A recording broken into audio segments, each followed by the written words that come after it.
Aqui é o professor Michael Douglas, novamente com vocês. Galera, agora nós vamos falar do kit de atividades número 5, continuando nosso assunto de evolução, vida e evolução, hereditariedade, genética. Galera, eu vou comentar com vocês cada questão para que ajude vocês com a resolução dessas questões. Aí eu vou também mostrar algumas imagens para a gente acabar contextualizando o assunto, tudo bem? A primeira questão é o seguinte: alguma das moscas usadas nos experimentos de Thomas Morgan, que está no livro de vocês na página 32, se tornaram mutantes, pois sofreram mutações. Explique o que são mutações e como elas ocorrem. E aí, galera, eu vou estar mostrando aqui essas imagens para vocês e acompanhem, tá? Pois é, mas afinal, o que são mutações? São alterações, elas podem ser genéticas ou cromossômicas. Então vamos ler aqui. São alterações ou modificações súbitas, espontâneas em genes ou cromossomos, podem acarretar variações genéticas. As mutações podem ser gênicas, ou seja, elas alteram o DNA, ou elas podem ser cromossômicas, quando alteram a estrutura ou o número de cromossomos, como por exemplo é a questão da síndrome de Down, de uma das questões de vocês, certo? No caso das mutações, falada na atividade de vocês, sobre os experimentos de Morgan, sobre as mosquinhas, a gente tem que as alterações que ocorreram foram o tipo de asa, que lá no livro você chama de asas vertigiais, que são os vestígios de asas, ó, quase não tem asas, uns vestígios de asas, isso aí é devido à mutação que ocorreu. E também alterações nos olhos, certo? Então foram essas as mudanças que ocorreram, as mutações que ocorreram nas moscas estudadas por Morgan, certo? Sobre essa questão número 2, quais as mutações foram observadas nas moscas estudadas por Thomas Morgan? Eu já falei um pouco sobre as mutações para vocês, a diferença das mutações gênicas e cromossômicas. Então vamos para as alternativas. Isso está tudo lá na página 32, certo? Aqui, ó. Vamos lá.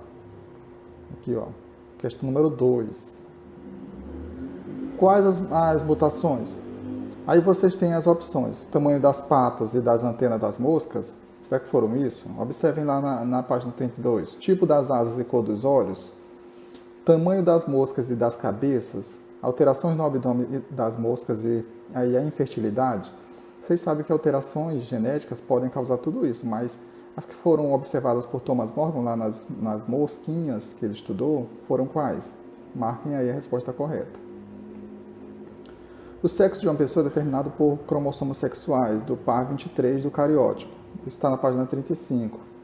Explique como é feita a determinação do sexo do indivíduo e qual é a probabilidade do indivíduo nascer homem ou mulher. Isso aqui eu já até conversei com vocês, galera, nas aulas que a gente teve online. E é o seguinte, o ser humano ele tem esses pares de cromossomas. E no par 23,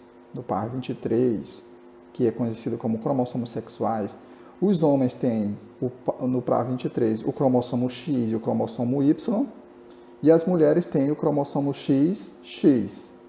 Então, se você tiver no seu cariótipo XX, você biologicamente é uma mulher. Se você tiver XY, biologicamente você é um homem, tá bom? Acompanha a imagem aí, a figura do cariótipo. O cromossomo 23 é esse aí.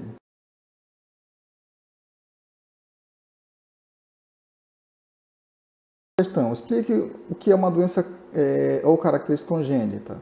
Pessoal, eu vou até mostrar para vocês as imagens aqui. Congênito é aquilo que você adquire ao nascer, certo? Então tá aqui umas figuras, uma imagem para vocês, tá? Observem. Aí eu também vou estar mostrando para vocês aqui, explicando para vocês o que é essa síndrome de Down, que tem a ver com a trissomia lá do cromossomo 21, certo? Então, eu quero que vocês observem.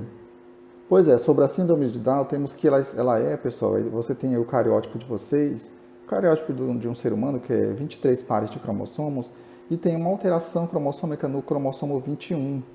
Era para ser um par de cromossomo e apareceu 3 cromossomos, certo? Então é chamado de síndrome de Down ou trissomia do cromossomo 21. A trissomia do cromossomo 21 vai acarretar em indivíduos portadores de síndrome de Down, que possuem essa característica de síndrome de Down. Como, por exemplo, na imagem, deixa eu procurar a imagem aqui para vocês. nessa imagem aqui de uma criança que tem síndrome de Down.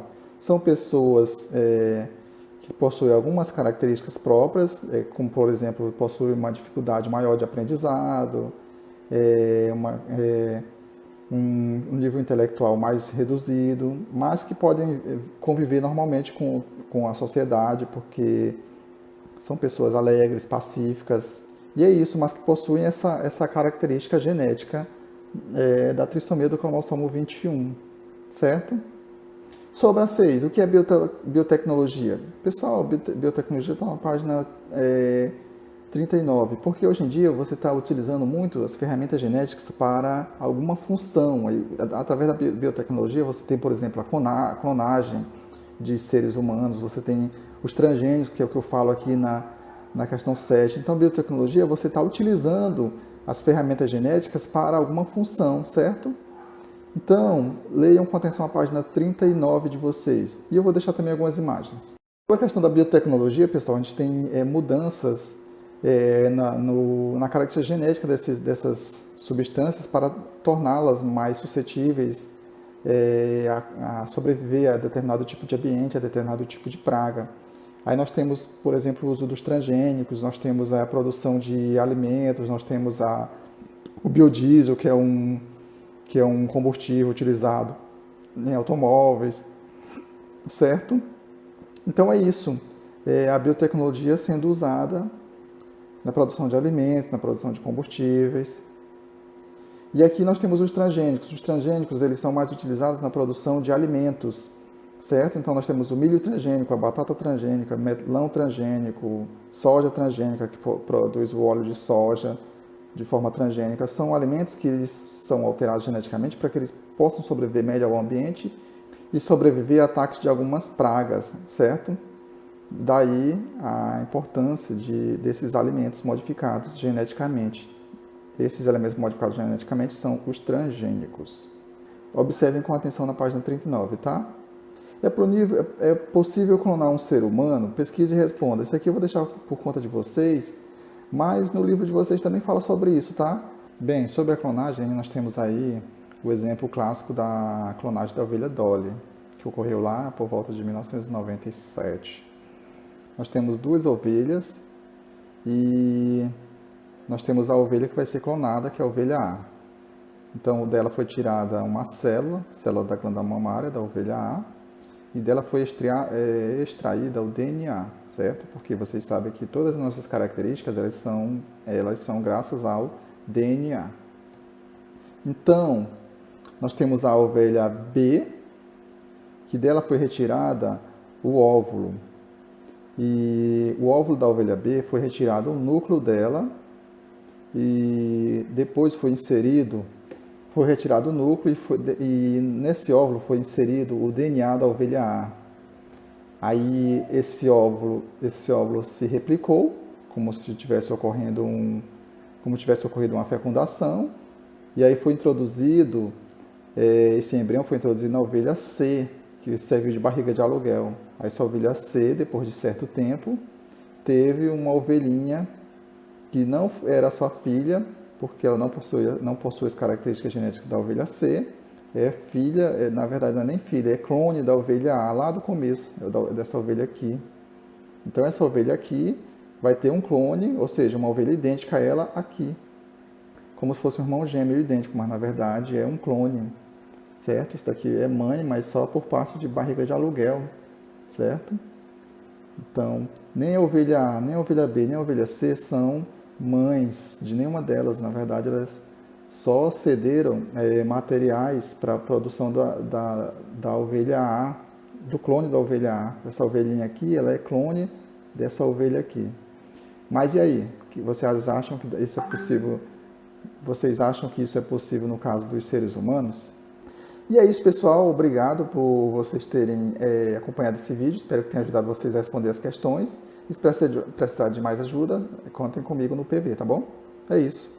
Tchau!